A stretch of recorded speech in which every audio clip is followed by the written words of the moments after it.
Hi, I'm Monica. And I'm Jamie, and today we are teaming up to teach you how to prepare baby food at home. For this cooking class, we'll be making two recipes, pureed beans and pureed eggplant. The beans will provide protein and fiber. The fiber helps maintain a healthy digestive system.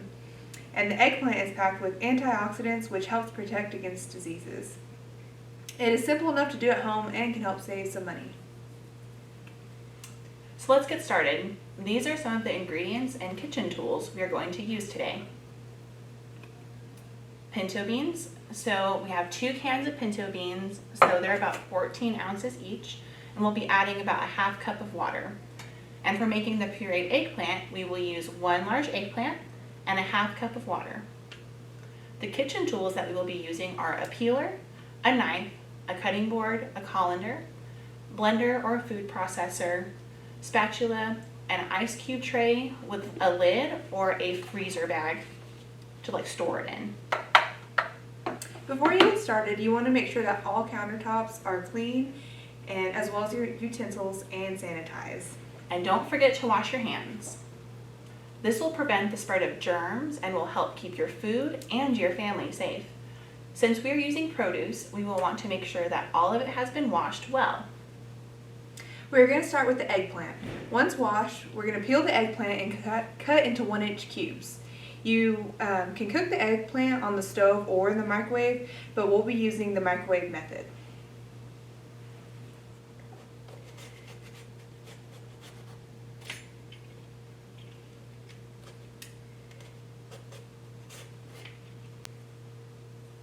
Okay, now we got our eggplant peeled. So what we're going to do is we're going to cut the top off. And also the bottom part.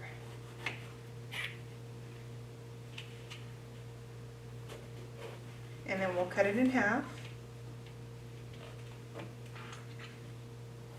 Take some of that peel off at the top. Okay, you want to try and make sure that all of the skin has been taken off of the eggplant before we put it into the blender, because it's going to be really hard to make that fine enough for your baby to consume. Okay, I got those last pieces off of the skin. So after you cut it in half, you want to dice it in those 1-inch cubes that we mentioned. So I'm just going to cut it a few times and then turn it and then just cube it like so. And then we're going to place it in our dish. Same thing with the other half.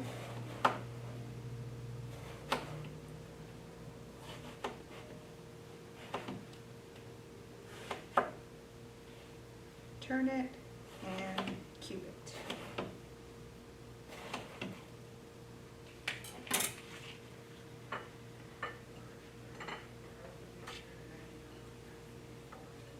Okay, and then we're going to place this in a microwave safe dish, which is what we have right here. And we'll put 2 tablespoons of water in it. And then we will place it in the microwave for about 8 minutes. It just depends on your microwave. It'll take maybe more or less time. And then after that, we'll let it stand for about 5 minutes until it's about cool enough to work with. And then you'll know when it's done when a fork will slide easily into the eggplant.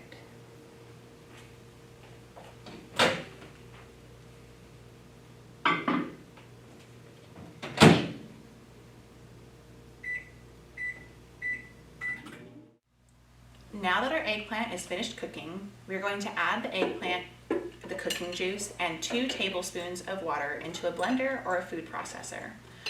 We're using a blender, and then once Monica finishes putting this all into the blender with all of the juice and then some of extra water, we're going to puree it to a smooth texture.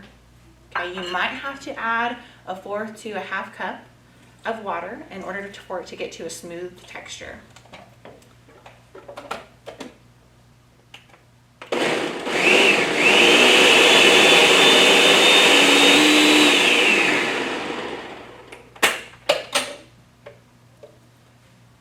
At least once during the puree process, stop the appliance and scrape down the sides of the blender with a spatula.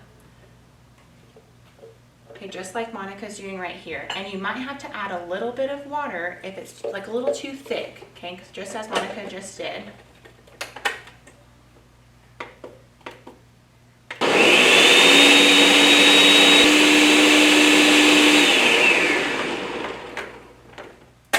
So after it's done blending, we're going to either pour or spoon the pureed food into these ice cube trays. And then we'll cover them and freeze them for 8 to 10 hours or overnight. Now that we have it all evenly distributed, we are going to go ahead and cover it, snap it right in place, and then we are going to put it into this handy dandy bag, which is labeled with the type of food that it is and the date that we prepared it. We're going to slide it on in there. We're going to close it. And then we're going to pop it in the freezer for, like I said earlier, 8 to 10 hours or overnight. Now we are going to show you how to prepare the pinto beans. We already opened up the cans and we poured the beans into a colander and we rinsed it under cold water for 1 minute. This helps remove excess salt. And also, whenever you're buying the pinto beans or any type of bean, look for the reduced sodium label, and because that's going to help us obviously reduce our sodium intake, and that's really important. 1 can of beans is going to fill up about 1 tray, so that's about 12 cubes. So now we are going to place the beans and about a ½ cup of water into a blender. We've already added the ½ cup of water to this bowl. You can do the same. So while we're pureeing the food, we're going to add about 1/4 to a ½ cup of water to get a smoother texture.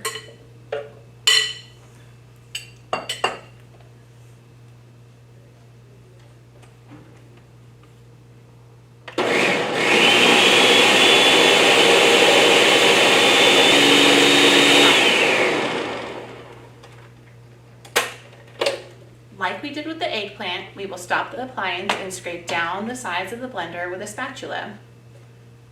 Okay, this is just to make sure that we're getting all of the beans pureed to a good texture of baby food.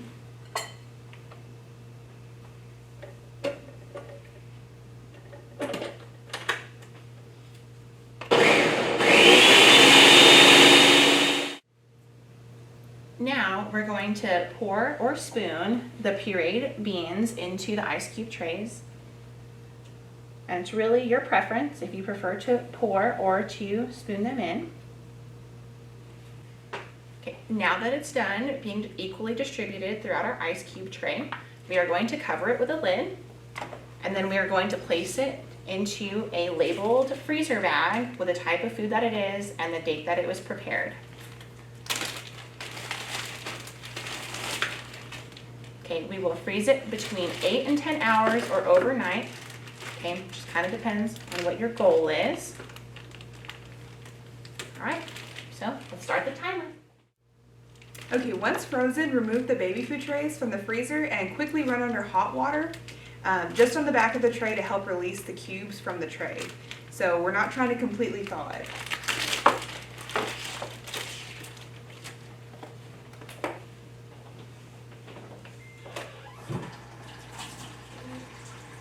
So that water's pretty warm already, so we're just gonna quickly run some water through the back just to kind of loosen it up.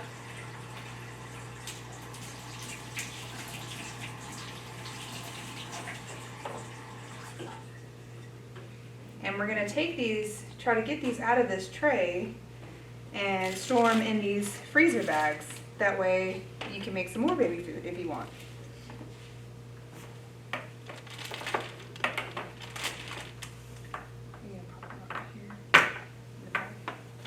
Yeah, we'll try and do it in the bag. All right. And you may need to bend the tray a little bit, and they should just pop right out like that.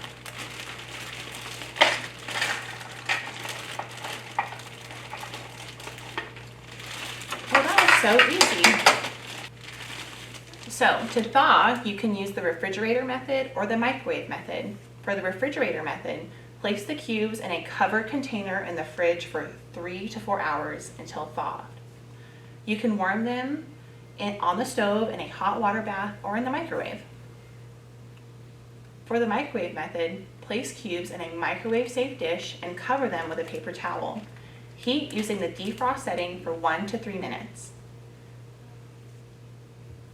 So just a warning, the microwave can create hot spots in the food. So when using a microwave to defrost or warm baby food, stir the food well before serving and always check the temperature. Adding new textures to meals will help your baby learn to chew, develop oral motor skills, and build muscle tone. You can start slowly with tiny, soft lumps in your baby's food. At first, they may spit out these lumps, but with time, they'll be able to swallow these little lumps and you can move on to foods with more textures. So starting at 7 months, you can begin mashing the foods with a fork. So as Jamie's going to show you, she's mashing the beans with a fork to create that texture. At 9 months, you can progress to ground or finely chopped textures. And at 10 months, your baby is ready for chopped foods. The final product makes for a great way to introduce new healthy foods to your baby. We hope you enjoyed this video and thanks for joining us today. For more delicious and nutritious recipes, be sure to like and subscribe to the link below to follow RHN WIC.